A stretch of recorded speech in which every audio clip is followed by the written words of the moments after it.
கோஃப்ரியூகல் டெக்னாலஜிஸின் founder மற்றும் CEO, முன்னணி நிறுவனத்தின் ERP டொமைன் நிபுணராக திகழும் திரு குமார் வேம்பு அவர்கள் குறித்து ஒரு சிறு காணொளி தொகுப்பு.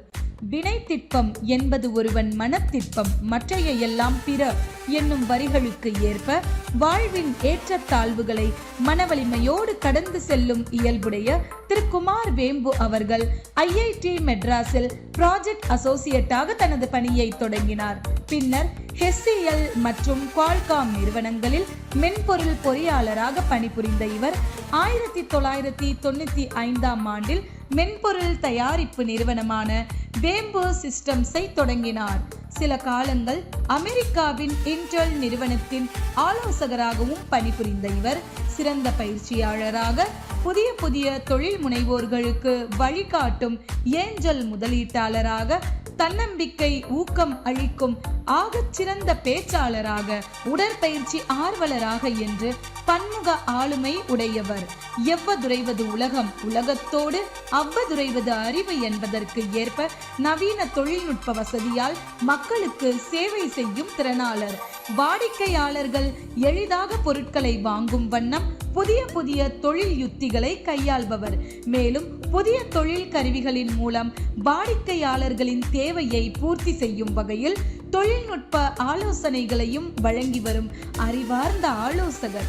கற்றனைத்து ஊறும் அறிவு என்பதை விளக்கும் வகையில் கற்றுக்கொள்ளும் ஆர்வமும் ஆற்றலும் ஒருவருக்கு இருந்தால் போதும் வணிகத்தை சிறப்பாக கொண்டு செல்ல முடியும், அதனை வெல்லவும் முடியும் என்பதற்கு எடுத்துக்காட்டாக திகழும் திரு குமார் வேம்பு அவர்களை சிறப்பு விருந்தினராக அறிமுகம் செய்வதில் சௌராஷ்டிரா சேம்பர் ஆஃப் காமர்ஸ் பெருமிதம் கொள்கிறது.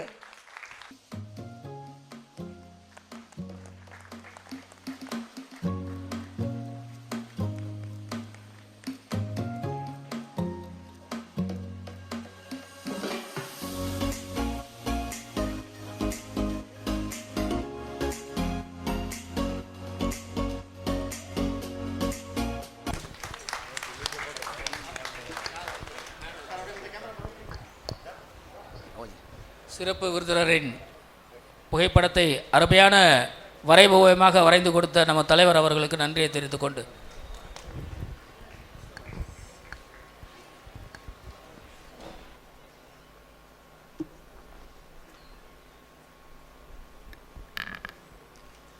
அனைவருக்கும் மாலை வணக்கம். முதலில் இந்த சௌராஷ்டிரா இண்டஸ்ட்ரியல் ட்ரேட் கான்ஃபரன்ஸ் சிட்காமிற்கு என்னை அழைத்த சௌராஷ்டிரா சேம்பர் ஆஃப் காமர்ஸின் அனைத்து ஆஃபீஸ் பேரருக்கும் என்னுடைய மனமார்ந்த நன்றி. ஏன்னா இன்றைக்கி நான் ஒரு 4:15 மணிக்கு வந்தேன். இங்கே வந்ததிலிருந்து நிறையா வாழ்க்கை பாடங்கள் அண்டு ஒரு சில மனசில் இருந்த ஒரு சில நினைவுகளுக்கெல்லாம் சில பதில்கள், அது மாதிரி நிறையா விஷயங்கள் கிடச்சிருக்கு. அதில் ஒரு 1-2 விஷயத்தை சொல்லிவிட்டு அதுக்கப்புறம் நான் பேச வந்த விஷயம் என்னன்றதை பற்றி தொடங்கலான்னு இருக்கேன். நான் சிட்னி ஆஸ்திரேலியாவுக்கு போயிருந்தேன். அங்கே ஆஸ்திரேலியா தமிழ் சேம்பர் ஆஃப் காமர்ஸில் பேச கூப்பிட்டுருந்தாங்கன்னு. அந்த விழாவுக்கு நம்ம BH அப்துல் ஹமீத் அப்படின்ட்டு நம்ம சிலோன் வானிலையில் பேசுவார். அவர் நடிகர். அவரை சந்திக்கிற வாய்ப்பு கிடைச்சிது. அப்போ அவர் என்கிட்ட சொன்னார், இது ஆக்சுவலாக நிஜம் இல்லை, கூகுள் பண்ணி பார்த்தா இது அப்படி சரியான இதுவாக இல்லை. ஆனால் அவருக்கு ஒரு மிகப்பெரிய கவலை என்னென்னா, நம்ம யுனைடெட் நேஷன்ஸ் உலகத்தில் எந்தெந்த மொழியெல்லாம் எக்ஸ்டிங்க்ட் ஆகிடும் அப்படின்னு ஒரு லிஸ்ட்டு போடுறாங்க. அந்த லிஸ்ட்டு போடுறாங்க யுனைடெட் நேஷன்ஸ். அந்த லிஸ்ட்டில் தமிழ் 5வது இடத்துல இருக்குது எக்ஸ்டென்ஷன் ரிஸ்கில். ஸோ நம்ம ஏதாவது செஞ்சு தமிழை காப்பாற்றணும் அப்படின்னு அவர் சொன்னார். நான் அதுக்கப்புறம் கூகுள்லாம் பண்ணி பார்த்தேன், தமிழ் அந்த மாதிரி எக்ஸ்டென்ஷன் லிஸ்ட்டில் இல்லை. தமிழ் ஹெல்த்தியாக தான் இருக்குது, ஏன்னா நிறையா பேர் பேசுகிறாங்க. ஆனால் எனக்கு அப்போலேருந்தே இப்போ எங்கள் வீட்டில் பார்த்தீங்கன்னா என் பொண்ணுக்கெல்லாமே தமிழ் இன்னும் படிக்க தெரியாது, நல்லா பேசுவாங்க. ஏன்னா அவங்க தமிழ் மீடியம் படிக்கலை. ஆனால் நிறையா இப்போ மெட்ராஸில் கான்வென்ட் போய் படிக்கிறவங்களுக்கு பார்த்தீங்கன்னா தமிழ் பேச தெரியாது. ஆனால் நான் இங்கே வந்த உடனே நம்ம CSR சாரை பார்க்கறதுக்கு முன்னாடியே என்ன சொன்னாங்கன்னா, நீங்கள் வந்திருக்கீங்கன்னு தான் நாங்கள் எல்லோரும் தமிழ்லேயே ஈவெண்ட்டை கண்டக்ட் பண்ணுறோம், இல்லாட்டி நாங்கள் சௌராஷ்டிராவில் தான் பண்ணுவோம் அப்படின்ட்டு. நான் என்னுடைய நண்பர் ஜெயபிரகாஷ் வீட்டுக்கு போவேன், என்னோட காலேஜில் படித்தவங்க நிறையா சௌராஷ்டிரா பீப்புள் வீட்டுக்கெல்லாம் போவேன். எல்லாருமே இன்னொரு சௌராஷ்டிராக்காரங்கள்ட்ட எப்பொழுதுமே சௌராஷ்டிரா லாங்குவேஜில் தான் பேசுகிறாங்க. அப்போ நீங்கள் எல்லோரும் உங்கள் ஹோம்லேண்டை விட்டுட்டு இவ்வளோ தூரத்தில் இருந்தால் கூட இங்கே தமிழ்நாட்டுக்கு நீங்கள் வந்து 700 வருடம் ஆகிறது, இங்கே வந்து தமிழ்நாட்டுக்கு வந்து 700 வருடம் ஆகிறது அப்படின்னு சொன்னாங்க. அப்போ 700 வருஷம் கழித்து கூட உங்களுடைய மொழி, உங்களுடைய கலாச்சாரம், உங்களுடைய ஒரு சமுதாயம், அந்த மாதிரி ஒரு ஐடென்டிட்டியோடு நீங்கள் இருக்கிறது, அதையும் ப்ரிசர்வ் பண்ணிட்டு, ஆனால் வந்து இப்போ நீங்கள் பேசுகிற தமிழை வச்சு நீங்கள் யாருமே வந்து நேட்டிவ் தமிழ் இது கிடையாது அப்படின்னு சொல்ல முடியாது. எல்லாருமே திருக்குறளை கோட் பண்ணுறீங்க, எனக்கு தான் இங்கே கம்மியான திருக்குறள் தெரியும் மாதிரி இருக்குது. ஸோ அந்தளவுக்கு நீங்கள் வந்து தமிழை ஒரு இது பண்ணி உங்கள் வாழ்வோடு சேர்த்துட்டுருக்கீங்க. அதை பார்க்குறதே வந்து, அதாவது இப்போ உலகத்தில் இன்றைக்கி பெரிய தீம் பார்த்தீங்கன்னா இன்க்ளூசிவிட்டி. அதாவது உலகத்தில் நிறையா விஷயம் போலரைஸ் ஆகிட்டே இருக்குன்றாங்க. நம்ம வந்து இப்போ ரிலிஜன்னால் போலரைஸ் ஆகிறோம், கேஸ்ட்னால் போலரைஸ் ஆகிறோம், மொழியினால் போலரைஸ் ஆகிறோம், நம்மளோட நேஷ்னாலிட்டினால் போலரைஸ் ஆகிறோம், ஜெண்டர்னால் போலரைஸ் ஆகிறோம். இந்த மாதிரி பல விஷயத்தில் வந்து போலரைசேஷன் ஜாஸ்தி ஆகினே இருக்குது.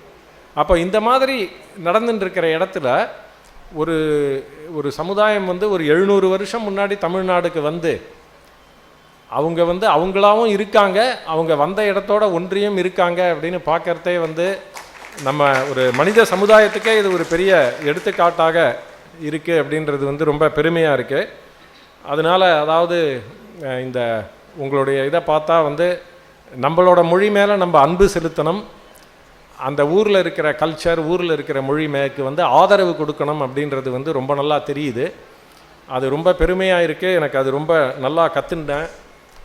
இது வந்து ஒரு நம்ம மனித சமுதாயத்துக்கு மேலேயே இன்னும் நம்பிக்கை நிறையா வரா மாதிரி இருக்குது. அதனால் எனக்கு முதல்ல உங்கள் எல்லாருக்கும், அதாவது என்ன சொல்கிறதுன்னு தெரியல, ரொம்ப சிரம் தாழ்ந்த வணக்கம். அதோடு நான் வந்து ரெண்டாவது முக்கியமான விஷயம் வந்து, நான் இப்போ உள்ளே வர்றதையே வந்து எனக்கு உங்கள் சமுதாயத்தில் இந்த 12 குறிஞ்சி மலர்கள் அப்படின்னு சொன்னார் இல்லையா. நாங்கள் எங்கள் ஊரில் வந்து 12 வருஷத்துக்கு ஒரு தடவை வர்றதை மாமாங்கம்னு சொல்லுவோம்.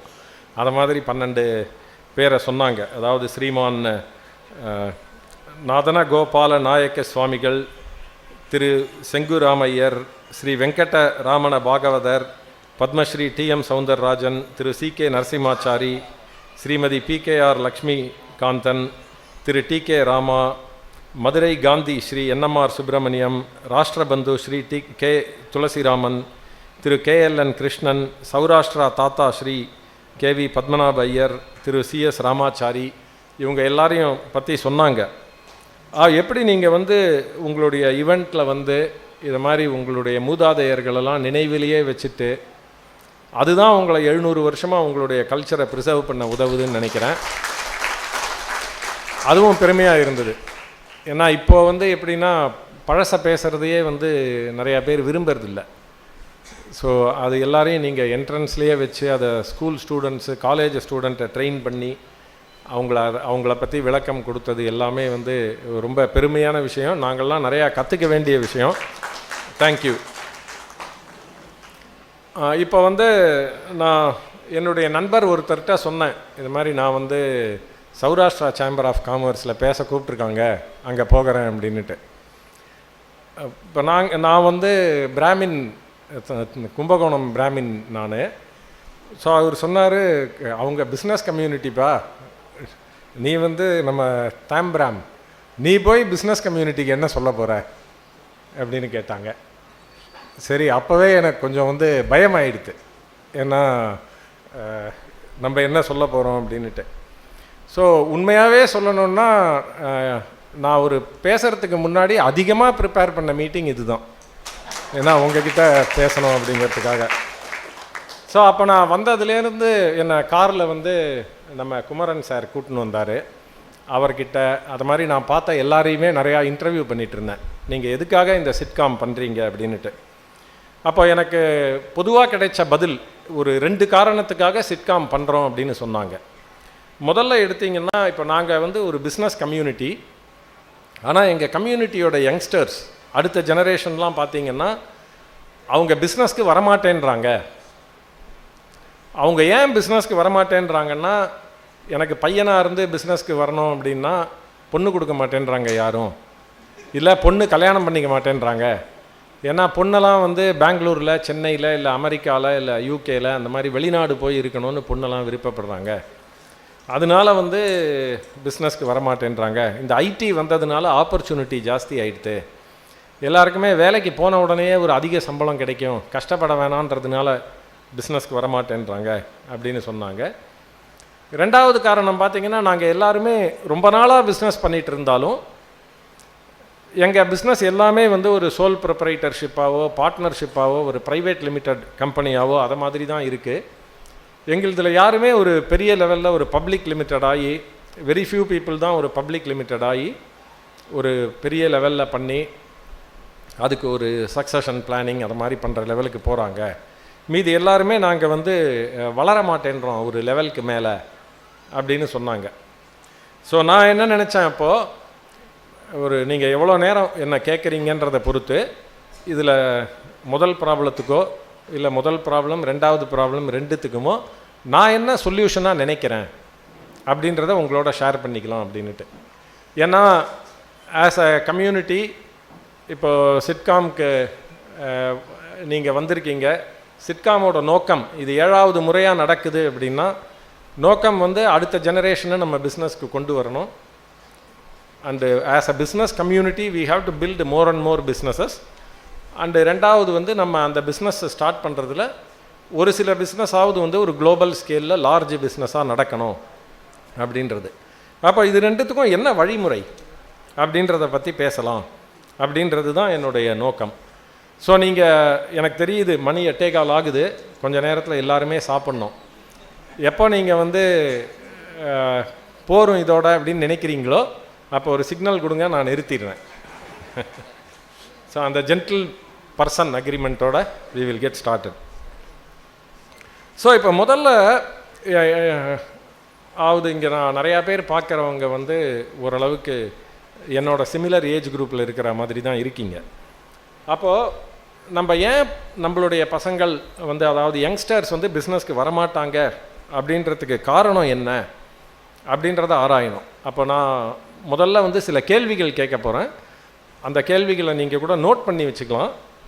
ஏன்னா அந்த கேள்விகளுக்கு நம்ம சரியான விடையை தேடினோம் அப்படின்னா கண்டிப்பாக நம்ம யங்ஸ்டர்ஸ் வந்து பிஸ்னஸ்க்கு வருவாங்க. அது ஏன்ற காரணத்தையும் நான் சொல்கிறேன்.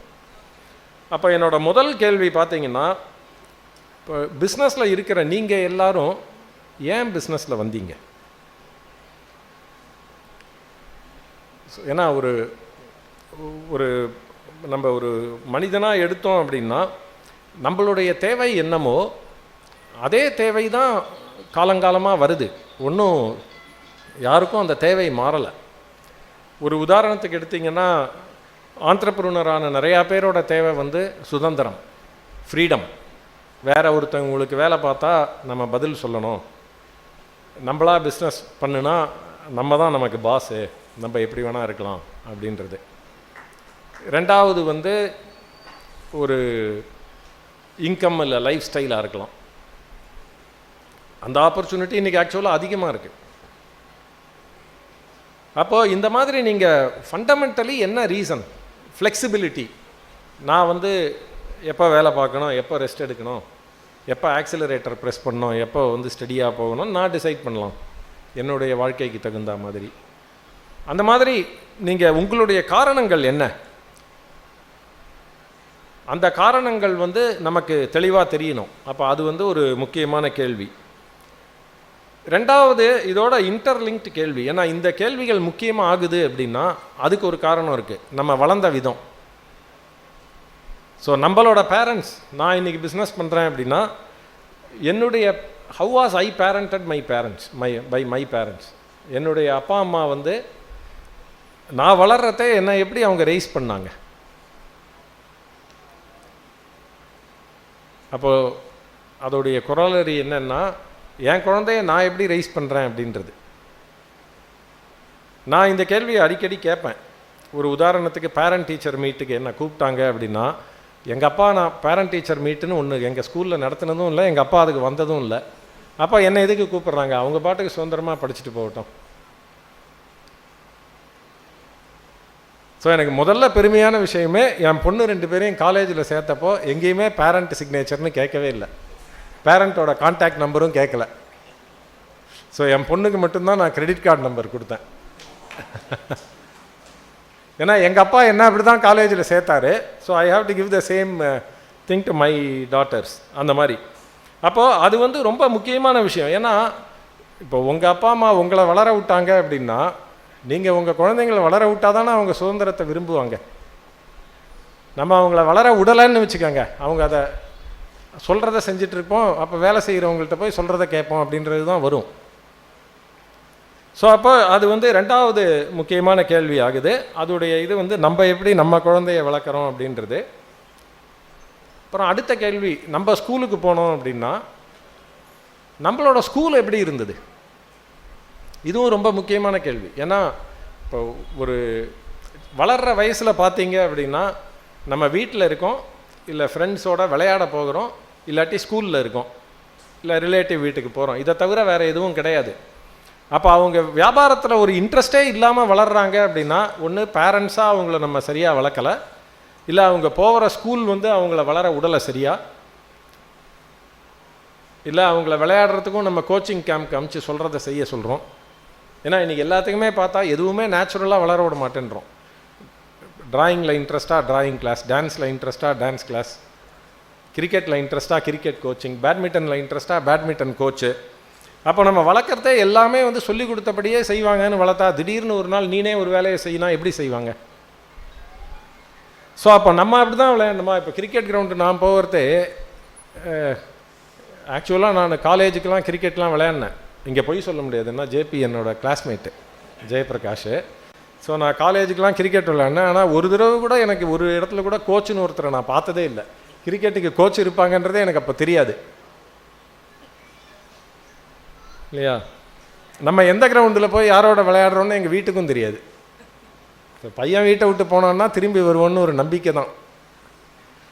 ஸோ அவ்வளோ சரி, அந்த ஃப்ரீடம் இருந்ததுனால தான் நம்ம வந்து ஒரு பேரண்ட்ஸ் வளர்கிறதே ரிஸ்க் எடுத்தாங்க, நம்ம வளர்ந்த அப்புறம் ரிஸ்க் எடுக்க முடியுது அப்படின்னு நான் நினைக்கிறேன். இப்போ ஸ்கூலில் உங்களோட எக்ஸ்பீரியன்ஸ் எப்படி இருக்குது? இப்போ இன்றைக்கி ஸ்கூல் எப்படி இருக்குது? ஏன்னா இன்றைக்கி பல ஸ்கூல் பார்த்தீங்கன்னா, அதாவது எங்கள் காலேஜில் எல்லாமே பார்த்தீங்கன்னா நாங்கள் படிக்கிறதே வந்து அப்சல்யூட் ஃப்ரீடம், ஹாஸ்டலில் இருந்தோம் அப்படின்னா. ஆனால் இன்றைக்கி பார்த்தீங்கன்னா காலேஜில் வந்து பேரண்ட் டீச்சர் மீட்டிங் நடத்துகிறாங்க. 2 நாள் லீவு போட்டால் பேரண்ட்டை கூட்டின்னு வாங்கன்றாங்க. அப்போ எப்படி பையனுக்கு சுதந்திரம் வரும், இல்லை பொண்ணுக்கு வரும் அப்படின்னு நம்ம பார்க்கணும். இப்போ இந்த கேள்வியெல்லாம் ஒரு பக்கம் வச்சுக்கங்க. இப்போ நான் வந்து உங்களுக்கு ஏன் இதெல்லாம் ரொம்ப முக்கியம் அப்படின்றத பற்றி ஒன்று சொல்ல போகிறேன். அதாவது இஸ்ரேல் பற்றி உங்கள் எல்லாருக்கும் தெரிஞ்சிருக்கும். இப்போ வந்து இஸ்ரேல் நியூஸில் இருக்கிறது நிறையா ஒரு ராங் ரீசனுக்குன்னு சொல்லலாம், இந்த இஸ்ரேல் பாலஸ்டைன் பிரச்சனையினால். ஸோ அதை நம்ம விட்டுட்டு, இஸ்ரேல் வந்து அவங்களுக்கு இன்னொரு பேர் உண்டு. Israel is called the start up nation. அதாவது உலகத்திலேயே இஸ்ரேல் வந்து ஒரு சின்ன நாடு. ஆக்சுவலாக இஸ்ரேலோட பாப்புலேஷனும் தமிழ்நாடு பாப்புலேஷனும் ஒன்று. 2 பேருமே ஒரு 7 கோடி பீப்புள் தான். ஆனால் நீங்கள் இஸ்ரேலில் பார்த்தீங்கன்னு வச்சுக்கோங்க, 1,00,000 பேருக்கு 277 ஸ்டார்ட் அப் இருக்குது. 1,00,000 மக்கள் தொகைக்கு 277 கம்பெனி இருக்குது. ஆனால் இந்தியாவில் பார்த்தீங்கன்னா 1,00,000 பேருக்கு 3.5 கம்பெனி இருக்குது.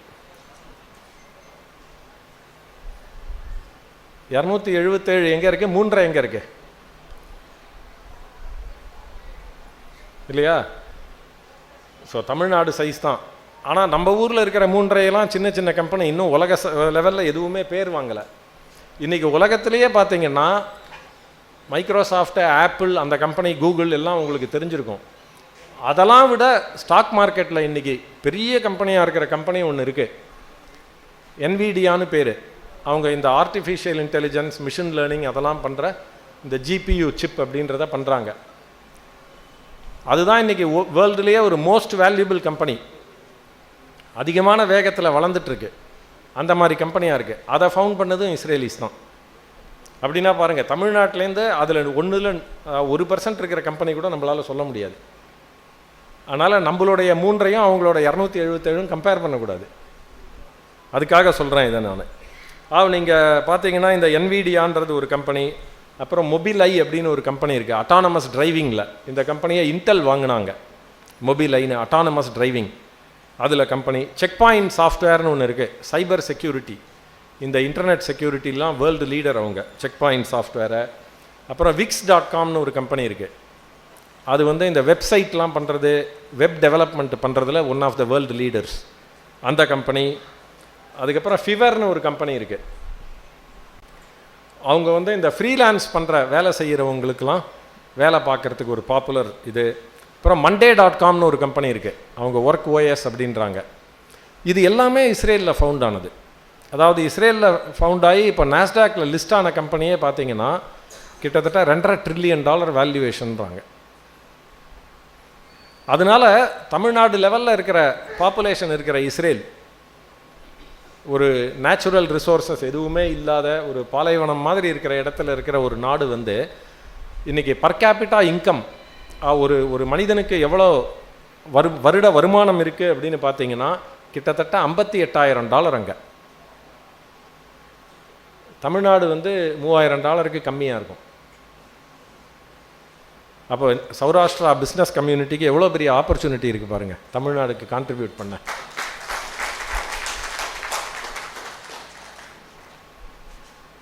நீங்கள் அதை செய்யாததுனால தான் நாங்கள்லாம் இன்னும் போராக இருக்கோம்னு நினைக்கிறேன். ஸோ அதனால் தயவு செய்து நீங்கள் வந்து இதை புரிஞ்சுட்டு நல்ல பிஸ்னஸில் இறங்கி உங்களை மட்டும் உயர்த்திக்காமல் தமிழ்நாட்டையும் சேர்த்து உயர்த்தி விடுங்கன்னு தாழ்மையாக கேட்டுக்கிறேன். ஸோ இப்போ இஸ்ரேலை பற்றி யாருக்காவது படிக்கணுன்ற ஆர்வம் இருந்தது அப்படின்னா ஸ்டார்ட் அப் நேஷன் அப்படின்னு ஒரு புக் இருக்குது.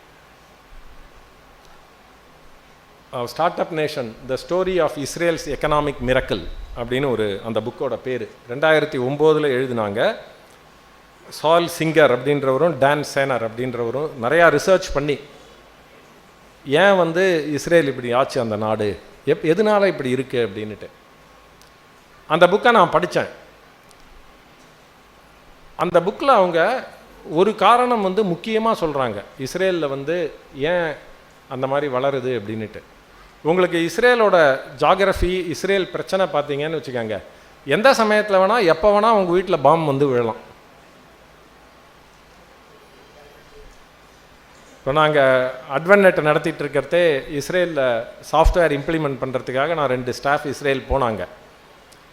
அவங்க அங்கே 10 நாள் இருந்தப்போ அவங்க சொன்னாங்க, அவங்க இருந்த இடத்துலேருந்து 100 மீட்டரில் 50 மீட்டரில் 2-3 முறை பாம்பு வெடிச்சுது அப்படின்ட்டு. அவ்வளோ டேஞ்சரஸ். அப்போ ஏன் வந்து இஸ்ரேல் ஸ்டார்ட் அப் நேஷன் ஆகுது அப்படின்னா, அப்போ ஒரு தனி மனிதனுமே அங்கே அவங்களுடைய பாதுகாப்புக்கு அவங்க தான் ரெஸ்பான்சிபிள்.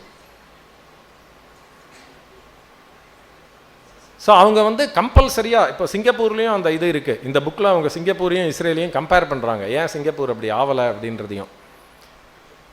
இஸ்ரேலில் பார்த்தீங்கன்னா 12வது படித்து முடித்த உடனே 2 வருஷம் நேஷ்னல் டியூட்டி பண்ணியே ஆகணும் இஸ்ரேல் ஆர்மியில்.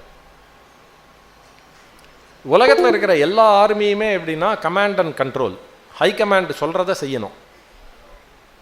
ஸோ இப்போ ஒரு இந்திய இராணுவத்தில் ஒருத்தர் இருக்கார் அப்படின்னா அந்த புக்கில் எழுதுறது, நான் இராணுவத்தில் இருந்ததில்லை அதனால் நான் தப்பாக இருக்கலாம், ஒரு ஃப்ரண்ட் லைனில் இருக்கிறவர் வந்து பர்மிஷன் இல்லாமல் சுடக்கூடாது, அவருக்கு கமாண்ட்லேருந்து ஆர்டர் வரணும் சுடுறதுக்கு. அந்த மாதிரி இஸ்ரேலில் எப்படின்னா ஃப்ரண்ட் லைனில் இருக்கிறவர் அவரை காப்பாற்றிக்கிறதுக்கு அவர் என்ன பண்ணணுமோ அதை அவரே பண்ணலாம், யார்கிட்டையும் ஆர்டர் வாங்க வேணாம். அவங்க என்ன சொல்கிறாங்க, இந்த நேஷ்னல் டியூட்டி பார்த்துட்டு வந்த உடனே இஸ்ரேலி எல்லாருமே வந்து தே பிகம் ப்ராப்ளம் சால்வர்ஸ். அப்போ ஒரு ப்ராப்ளத்தை அவங்க பார்த்தாங்கன்னா அதை எப்படி சால்வ் பண்ணணும்னு தான் அவங்க மைண்டு ஒர்க் ஆகும்.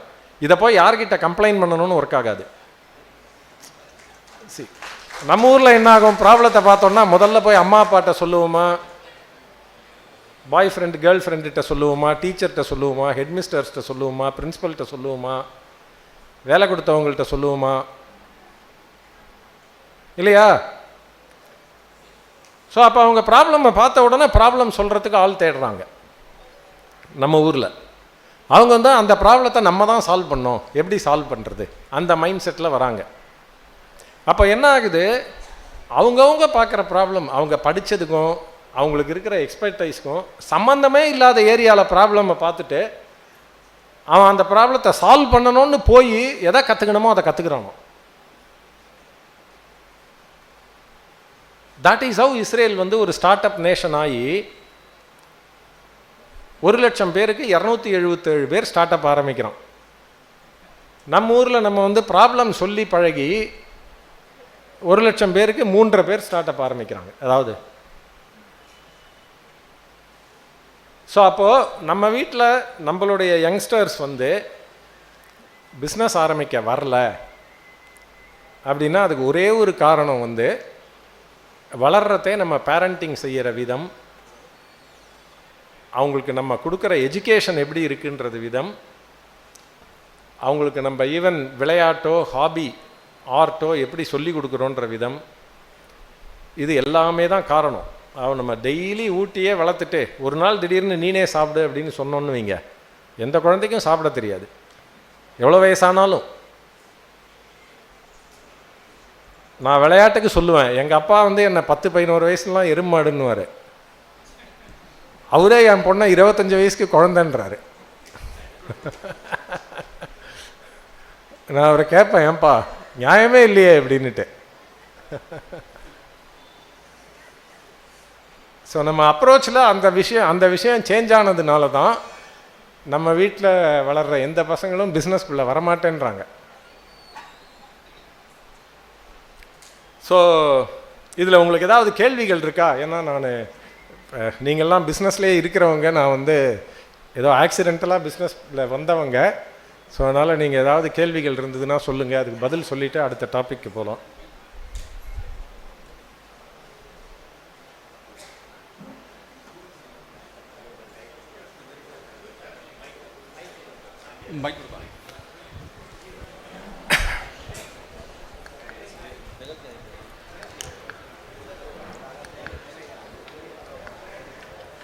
Sir, my name is Pradeep Kumar. First of all, I want to thank you. Actually, நீங்கள் இஸ்ரேல் பற்றி நிறையா சொல்லிட்டு இருந்தீங்க. எங்கள் ஆடிட்டர், நான் வந்து சிஏ ஆக்சுவலி சிஸ்டம் ஆடிட்டர். நான் உங்களை வந்து 1900 நீங்கள் அந்த வேம்பு சிஸ்டம்ஸ்னு ஆரம்பிக்கும்போது you must be knowing mister MS Ravindran, KCA, Krishna computer Associates. ஆமாம் ஆமாம் ஆமாம், தெரியும், நல்லா. எங்கள் மாப்பிள்ளை தான் சார் அவங்க. ஓ, வெரி குட். டி நகரில் இருந்தார். நான் உங்களை வந்து மீட் பண்ணியிருக்கேன், நிறைய வட்டம் பேசியிருக்கேன். Okay. I don't know whether you remember me. I am very happy to introduce my second Sun who is doing 4th year artificial intelligence. Thank you. ரொம்ப சந்தோஷமாக இருக்குது சார். நீங்கள் சொன்னீங்க அந்த 257, நான் ரிசர்ச் அண்ட் சொல்யூஷன் இதில் இருக்கேன். பிரதி இன்ஃபோ ரிசர்ச் அண்ட் சொல்யூஷன் தான் என்னுடைய கம்பெனி. நான் 90லேருந்து இருக்கேன். நான் புருஷோத்தமன் கம்பெனி சார்ட்டர்ட் அக்கௌண்டன்ட் ஃபார்மில் ஐ வாஸ் தேர். சி, நீங்கள் இந்த 257 நீங்கள் சொல்கிறீங்களே சார், 277 சாரி. நீங்கள் அந்த இதில் வந்து சொல்லும்போது எங்கள் ஆடிட்டர் சொல்லுவார், அமித் நாகர்னு சொல்லிட்டு, இஸ் அ மார்வாடி ஜெயின். ஆக்சுவலாக நான் அவர்கிட்ட சீனியர் கன்சல்டண்ட்டாக இருந்தேன். He used to tell me, you being a Saurashtrian, daily வந்து 5 concepts to 10 concepts you are giving. I am very ஹாப்பிம்பார். இன்றைக்கி வந்து he is a coach in like இந்த பெரிய பெரிய பிஸ்னஸ் பீப்புளுக்கு வந்து கோச்சாக இருக்கார் அவர், மிஸ்டர் அமித் நாகர்னு சொல்லிட்டு. அவர் எங்கள் கான்செப்டை வந்து ரொம்ப எடுத்துக்கிறவார். தட் இஸ் இந்த அக்கேஷனில் வந்து நான் I want to just share with you. நான் உங்களை மீட் பண்ணியிருக்கேன்றது ஒரு சரி. Thank you sir. அப்போ பார்த்தது எப்படியோ இருக்கோ அதே மாதிரி நீங்கள் இருக்கீங்க sir. Thank you very much. I want to get my son blessing from you. Thank you. Hi sir, myself I am Tanka Shankaran, working as an assistant professor in KLN College of Engineering and coordinator of Innovation Research Park. Sir, நான் ஜென்ரலாக தமிழ்லே கேட்குறேன், நீங்கள் business நிறையா பேசினனால. Even தான் I'm professor, நீங்கள் ஆக்சுவலாக ஒரு விஷயம் வந்து ஃபேமிலி இஷ்யூ சொன்னீங்க. பட் ரெண்டாவது மேஜர் விஷயம் நாங்கள் இன்றைக்கி தமிழ்நாட்டில் பார்க்குறது, ஆஸ் அன் யங் ஆண்டர்ப்ரனர்ஸ், எங்கள் ஸ்டூடெண்ட்ஸுமே they are having their capability. பயம்னு ஒரு விஷயம் எங்ககிட்ட எல்லார்கிட்டயுமே இருக்குது சார். பிஸ்னஸ் ஆரம்பிக்கணும் அப்படின்னா ஒரு பயம், பிகாஸ் தோத்துருவோமோ இல்லை ஏதாவது லாஸ் ஆகிடுமோ அப்படின்னு ஒரு பயம் இருக்குது. How can we overcome this? நாங்கள் அதுக்கு ஒரு சக்ஸஸான பிஸ்னஸ் பீப்புளோடைய ஹிஸ்ட்ரி படிக்கணுமா, இல்லை நிறைய ஃபெயிலியர்ஸை மீட் பண்ண ஒரு ஹிஸ்ட்ரியோட பீப்புளை படிக்கணுமா? Where should we learn this? எதுவுமே படிக்காதீங்க. ஏட்டு சுரைக்காய் கறிக்கு உதவாது. அதை படிச்சிட்டிங்கல்ல, அதை முழுமையாக நம்புங்க. சரி, கண்ணதாசன் வந்து இதுக்கு அருமையாக ஒரு கவிதை எழுதியிருக்காரு, அனுபவமே கடவுள் அப்படின்னுட்டு. Exactly sir. அதை படிங்க போகிறோம். அப்போது ஃபெயில் ஆகிறதுல பயம் போகணுன்னா ஃபெயில் ஆகுங்க. தினமும் 10 தடவை ஃபெயில் ஆகுங்க இல்லையா? இப்போ நான் கம்பெனி ஆரம்பிக்கிறதே பார்த்தீங்கன்னா, இப்போ ஸ்கூல் படிக்கிறதே எங்கள் அண்ணன் வந்து பயங்கரமாக படிப்பார். ஸோ நான் வந்து படிக்க மாட்டேன் அவ்வளோவா. அதாவது நான் ஜாலியாக விளையாடிட்டு வந்துடுவேன், ஊரை சுற்றிட்டு வந்துடுவேன், அது மாதிரி. ஸோ எக்ஸாம் அப்போ இப்போ கண்டிப்பாக மார்க் வாங்க முடியாது இல்லையா? ஸோ இப்போ எங்கள் டீச்சர் ஆகட்டும், எங்கள் ஃபேமிலியில் ஆகட்டும், எங்கள் அப்பா அம்மா எல்லாருக்கும் நம்ம மார்க்கு சரியாக வாங்க மாட்டோம். அப்போ நான் ஒரு டெஸ்ட்டுக்கும் ஃபெயில் ஆகிட்டே இருந்தேன். அதனால் நான் இப்போ ஒரு பிஸ்னஸ் ஆரம்பிக்கிறத இது என்ன இன்னொரு ஃபெயிலியர் நமக்கு இல்லையா? அந்த மாதிரி எண்ணத்தில் தான் நான் ஆரம்பித்தேன். அப்போது ஆக்சுவலாக இன்றைக்கி யங்ஸ்டர்ஸ்க்கு ஒரு நல்ல ஆட்டிடியூட் இருக்குது. இப்போ நாங்கள்லாம் வளர்கிறப்போ பார்த்தீங்கன்னா எல்லாத்தையுமே எல்லோரும் சீரியஸாக எடுத்துப்பாங்க. நான் அவ்வளோ சீரியஸாக எடுத்துக்க மாட்டேன்றது தான் இன்றைக்கி எனக்கு அசட்டு. ஏன்னா நிறையா தடவை ஃபெயில் ஆனதுனால. ஆனால் இன்றைக்கி இருக்கிற யங்ஸ்டர்ஸ் நிறையா பேர் வந்து ஃபெயில் ஆகலைன்னா இன்றைக்கி ஆக்சுவலாக பிரச்சனை அவங்களுக்கு ஃபெயில் ஆகிறது கிடையாது. ரைட்? ஃபெயில் ஆன உடனே எனக்கு இது வராதுன்னு குவிட் பண்ணுறது தான். எக்ஸாக்ட்லி. Giving up. டிட்டர்மினேஷன், அதை தான் வளர்த்துக்கணும். அப்போ ஃபெயில் ஆகிறத பயந்துன்னு யாரும் எதையும் அட்டெம்ப்ட் பண்ணாமல் இருக்கிறது இல்லை. ஏன்னா நான்லாம் அட்டெம்ப்ட் பண்ணுறதை விட இன்றைக்கி யங்ஸ்டர்ஸ் நிறையா அட்டெம்ப்ட் பண்ணுறாங்க. ஆனால் எடுத்த உடனேயே சக்ஸஸ் ஆகணும்னு எதிர்பார்க்குறாங்க. அது தவறு. ஸோ ஃபெயில் ஆனால் நம்ம அதை திரும்பி அட்டெம்ப்ட் பண்ணணும். ஒரு வைராக்கியம் வேணும். நம்ம இது முக்கியம் அப்படின்னா நம்ம ஒரு சங்கல்பம் பண்ணிவிட்டு ஆரம்பிக்கணும், அதை பண்ணி முடிக்கணுன்ற வைராக்கியம் வேணும். அதை திரும்பி ட்ரை பண்ணுவோம், அதை கற்றுப்போம் அப்படின்றது வேணும். அதுதான் தேவைன்னு நான் நினைக்கிறேன். ஸோ அப்போ 2 விஷயம். நம்ம சமுதாயமாக வந்து ஃபெயில் ஆகிறத என்டர்டெயின் பண்ணணும், பரவாயில்லன்னு. ஆனால் இது உனக்கு வராதுன்னு சொல்லி பண்ணாமல் அது முக்கியமான விஷயம். திரும்பி ட்ரை பண்ணு. ரைட்? இப்போ நீங்கள் லிங்க்டின் மாதிரி இதில் பார்த்தீங்கன்னா, இந்த ஒலிம்பிக் அப்போ கூட பார்த்தேன், ஒருத்தங்க 4 ஒலிம்பிக்கில் ஹை ஜம்பில் ஒரு லேடி பக்கத்தில் போய் இதில் போயிட்டு இந்த தடவை மெடல் வின் பண்ணியிருக்காங்க அப்படின்ட்டு, த ஸ்டோரி ஆஃப் பெர்சிவரன்ஸ் அப்படின்ட்டு. அந்த மாதிரி நிறையா முகமதுலேருந்து நம்ம ஹிஸ்ட்ரியில் படிச்சிருக்கோம்ல. ஸோ அந்த திரும்பி ட்ரை பண்ணணும் அப்படின்னு தான் வேணும். ஆக்சுவலாக நான் ஒரு ஆட்டோ பின்னாடி ஒரு அருமையான இது படித்தேன், எனக்கு ரொம்ப பிடிக்கும் இது. முயலும் வெல்லாது, முயலும் வெல்லும், ஆமையும் வெல்லும், முயலாமை வெல்லாது அப்படின்னு இல்லையா? அப்போது அருமையான இது. அது நம்ம முயற்சி செஞ்சிட்ருக்கோம். ஒரு தடவை முயற்சி பண்ணுறதையும் நம்மளை ப்ரிப்பேர் பண்ணிவிட்டு இம்ப்ரூவ் பண்ணிவிட்டு முயற்சி பண்ணுறோன்னா வெற்றி நிச்சயம். எப்படி வெற்றி பெறுறதுன்றது நம்மளே கற்றுப்போம் அனுபவத்தில். புக்குக்கெல்லாம் எந்த புக்கை நீங்கள் படிக்கணுமோ அப்போ கடவுள் தானாகவே காட்டுவார் அதை. Thank you. Thank you so much sir.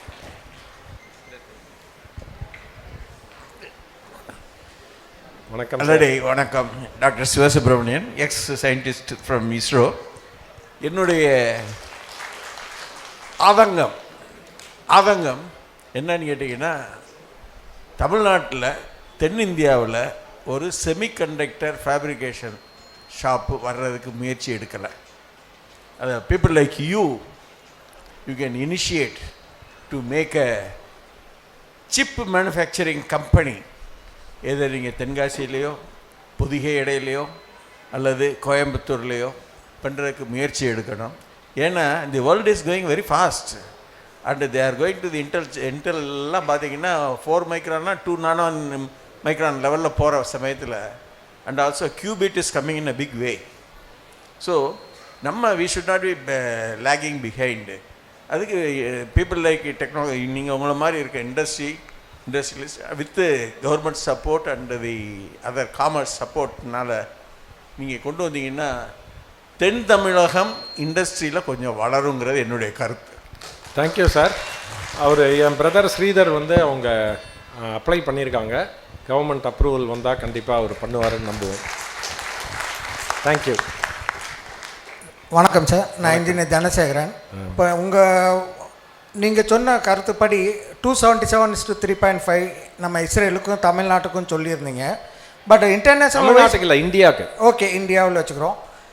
International லெவலாக வந்து இஸ்ரேலோட டெவலப்மெண்ட்டும் கம்பேரிங் டு சைனா எப்படி இருக்குது? ஏன்னா சைனாவோட டெவலப்மெண்ட்டும் அவங்களோட production and other attitude infrastructure டெவலப்மெண்ட்டில் ரொம்ப வாஸ்டாக இருக்குது. It's reaching and threatening all over international. So அதோடைய கான்செப்ட் எப்படி? சைனா வந்து இன்ஃப்ராஸ்ட்ரக்சர் அண்ட் ப்ரொடக்ஷனில் மட்டும்தான் இருக்கா, இல்லை சர்வீஸ் ஆக்டிவிட்டியில் இஸ்ரேல் ஒரு டாப்பில் இருக்கான்னு தெரியும்? இல்லைங்க, இஸ்ரேல் வந்து பார்த்திங்கன்னா ஒரு சின்ன நாடு. அதை சைனாவோட நம்ம கம்பேர் பண்ணக்கூடாது.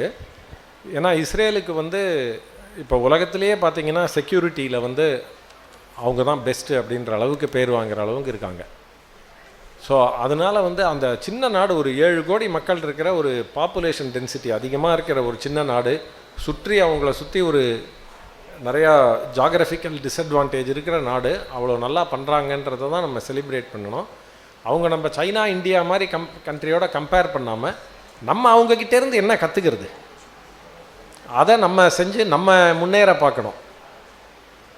ஸோ என்னுடைய இது என்னென்னா, இப்போ உங்களுடைய யங்ஸ்டர்ஸ்லாம் வியாபாரத்துக்கு வரணும், பிஸ்னஸ் பண்ணணும் அப்படின்னா அந்த spirit of doing business, spirit of entrepreneurship, அதை வந்து நம்ம வீட்டில் குழந்தைய வளர்க்குறதுலேருந்து நம்ம எந்த ஸ்கூல் காலேஜ் அனுப்புகிறோன்றதுலேருந்து எல்லா இடத்துலையும் ஃபோக்கஸ் பண்ணணும் அப்படின்றது.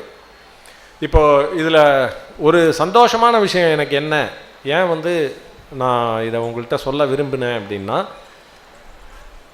இப்போ நான் பார்த்தேன் நிறையா ஸ்கூல்ஸு காலேஜஸ் வந்து உங்கள் சௌராஷ்டிரா பீப்புளால் ரன் பண்ணுறது வந்து இங்கே மதுரையில் நிறையா இருக்குது.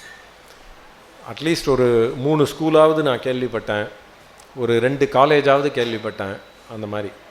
அப்போது உங்களுடைய ஸ்கூல் காலேஜஸில் வந்து எஜுகேஷன் சிஸ்டம், இப்போ நம்ம ஒரு நார்மலான ஒரு typical state board or CBSE ஸ்கூலை எடுத்தால் அவங்க பாடம் நடத்துகிறாங்க, அவங்க டெஸ்ட் வைக்கிறாங்க, மார்க்குன்றதில் ஃபோக்கஸ் பண்ணுறாங்க. அதே மாதிரி ஸ்கூலுக்கு தான் உங்கள் பசங்களை அனுப்புகிறீங்களா? நீங்கள் நடத்துகிற ஸ்கூல் காலேஜும் அதே மாதிரி தான் நடத்துகிறீங்களா? இல்லை நீங்கள் ஒரு பிஸ்னஸ்மேன் ஆண்டர்ப்ரூனர் உருவாக்குற மாதிரி ஸ்கூல் காலேஜ் நடத்துகிறீங்களா அப்படின்னு பார்க்கணும். ஒரு உதாரணம் சொல்லணும் அப்படின்னா, இப்போ வந்து எனக்கு ரொம்ப பிடிச்சவர் இந்த எஜுகேஷனில் வந்து நம்ம சல்மான் கான் அகாடமி அப்படின்னு நடத்துகிறாரு. அவர் வந்து நம்ம பிரைம் மினிஸ்டர் மோடிஜி வந்து அமெரிக்காவுக்கு முதல் முறையாக போனப்போ அவர் நம்ம சல்மான் கானையும் மீட் பண்ணார். அந்தளவுக்கு அவருடைய எஜுகேஷன் சிஸ்டம் வந்து நிறையா பேர்கிட்ட ஒரு தாக்கத்தை ஏற்படுத்தியிருக்கு. அவர் என்ன சொல்கிறாரு, ஃப்ளிப் த கிளாஸ் ரூம் அப்படின்றாரு. இன்றைக்கி இப்போ யூடியூப்பில் வீடியோ இருக்குது, அது மாதிரிலாம் இருக்குது அப்படின்னா, ஏன் டீச்சர் வந்து போர்டில் பாடம் எடுக்கணும்? ஏன் வந்து பையனுக்கு ஹோம் ஒர்க்கு கொடுக்கணும்? ஏன்னா இன்றைக்கி ஒரு பையன் கடைசி பெஞ்ச், அவருடைய ஒரு 2 முக்கியமான கருத்து அவரோடது இருக்குது. ஒன்று என்ன சொல்கிறாரு, நம்ம டிப்பிக்கலாக ஒரு கிளாஸ் ரூமுக்கு போனோம்னா டீச்சர் வந்து முதல் பெஞ்சில் இருக்கிறவனுக்கு தான் பாடம் எடுக்கிறாரு. நான் கடைசி பெஞ்சிலே தான் ஃபுல்லாக படித்தேன். முதல் பெஞ்சில் இருக்கிறவங்களுக்கு தான் பாடம் எடுக்கிறாரு. முதல் பெஞ்சில் இருக்கிறவங்க வந்து ரொம்ப கற்பூரம் மாதிரி எல்லாத்தையும் பிடிச்சிப்பாங்க. ஆனால் சீக்கிரமாக அவங்களுக்கு எல்லாம் போர் அடிச்சிடும், புதுசாக தவிட்டே இருப்பாங்க. நம்ம ஐஎஸ்ஆர்ஓ சயின்டிஸ்ட்லாம் மாதிரி அவங்களுக்கு புது விஷயங்கள் தேவை, எப்பொழுதும் ரிசர்ச் பண்ண, அரைச்சமாகவே அரைக்க மாட்டாங்க. அதே லாஸ்ட் பெஞ்சில் உட்காந்தவங்கெல்லாம் பார்த்தீங்கன்னா ஒரே துறையில் 25 வருஷம் 30 வருஷம் 40 வருஷம் வேலை பார்த்து அந்த துறையில் ஒரு ஆழமாக எதையாவது சாதிப்பாங்க. அவர் சொல்கிறாரு, கடைசியில் இந்த மெதுவாக கற்றுக்கிறவன், கடைசியில் பெஞ்சில் இருக்கிறவன் தான் வந்து அந்த ஃபீல்டுக்கு அதிகமாக கான்ட்ரிபியூட் பண்ணுவோம். முதல் பெஞ்சில் இருக்கிறவன் 25 துறையில் நிபுணராக இருப்போம். அது ஒரு நல்ல கருத்து அவருக்கு. ரெண்டாவது அவர் சொல்கிற கான்செப்ட் வந்து அப்போ ஃப்ளிப் த கிளாஸ் ரூம் அப்படின்றாரு. ஏன்னா இப்போ கடைசி பெஞ்சில் இருக்கிறவனுக்கு டீச்சர் சொல்லி கொடுக்கறது புரியல, இவங்க ஹோம்ஒர்க் கொடுத்து அனுப்புகிறாங்க.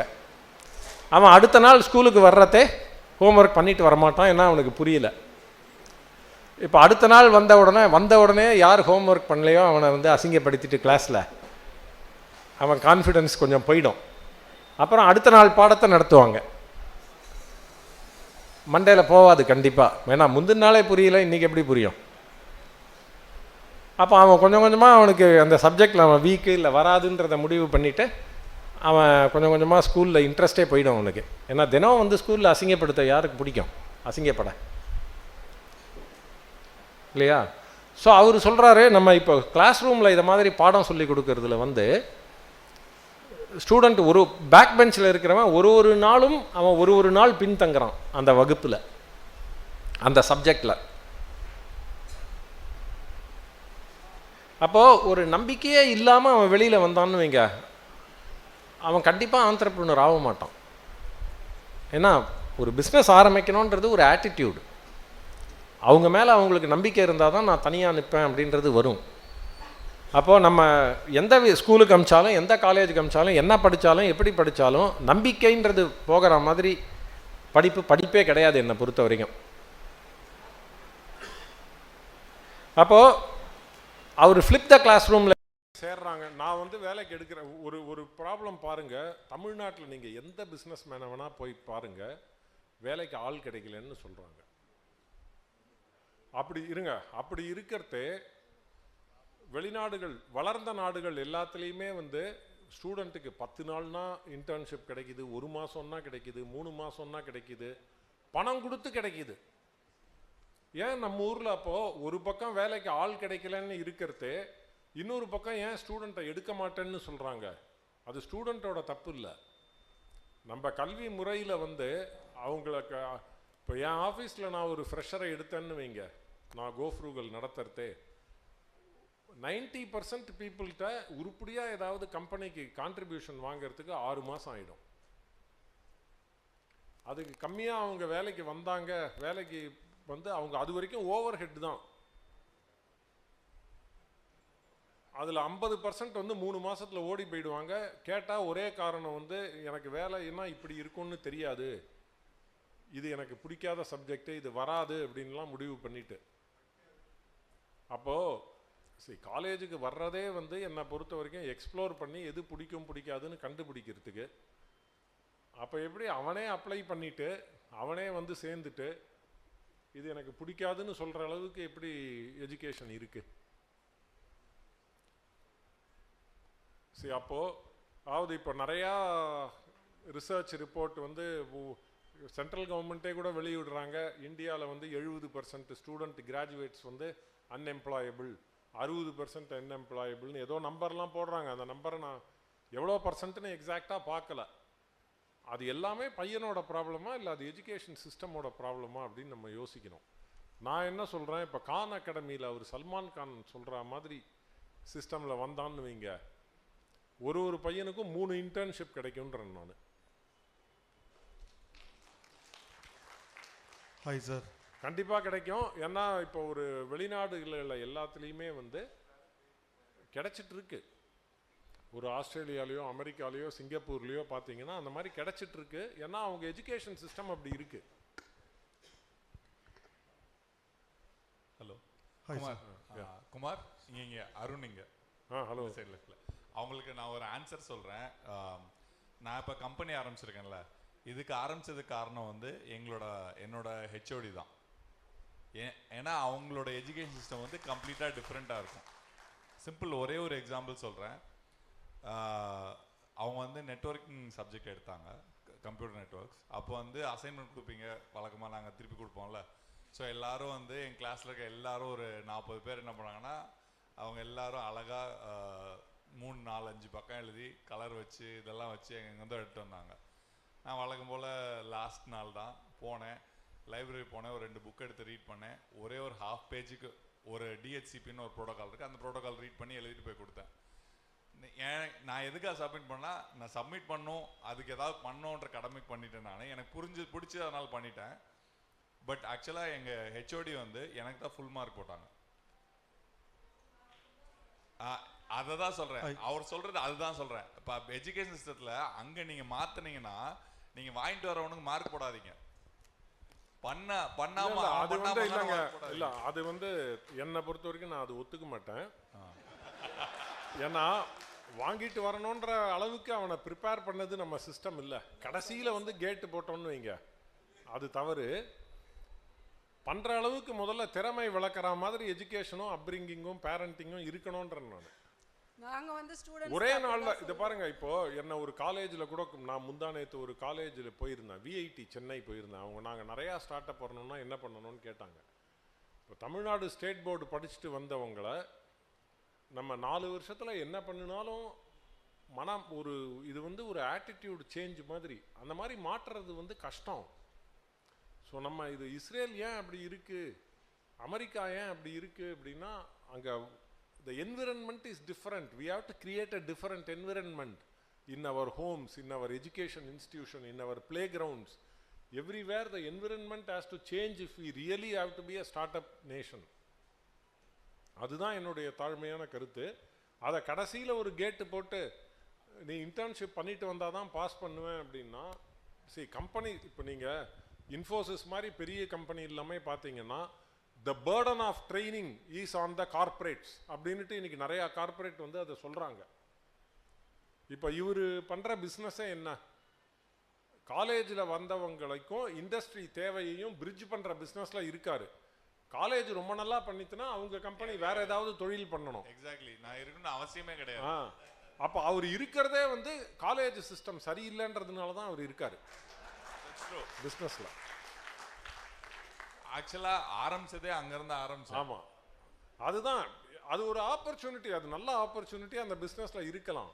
ஆனால் எஜுகேஷன் சிஸ்டம், பேரண்டிங் இதெல்லாம் மாறித்து அப்படின்னா கண்டிப்பாக குவியோட பிஸ்னஸை அவர் மாற்றிட்டு, அவர் வந்து பேபால் மாதிரி பெரிய நிறுவனங்களில் வேலை பார்த்தவர், பயங்கர டேலண்டட் இன்ஜினியர். அவர் இஸ்ரேல் மாதிரி வேறு ஸ்டார்ட் அப் பண்ணி உலக லெவலில் கம்பீட் பண்ணுவார், நம்ம கிராஜுவேட்டுக்கு வேலை வாங்கி கொடுக்குறத விட்டுட்டு. அது எனக்கு நிறையா நம்பிக்கை இருக்குது. ஸோ லாஸ்ட்டு கொஸ்டினுங்க, ஏன்னா மணி 9 ஆகிடுது. நான் இதுக்கு மேலே பேசுனேன்னு வைங்களேன், என்னை கூப்பிட்டவங்களுக்கு நான் வந்து கஷ்டம் கொடுக்குற மாதிரி ஆகிடும். Okay sir.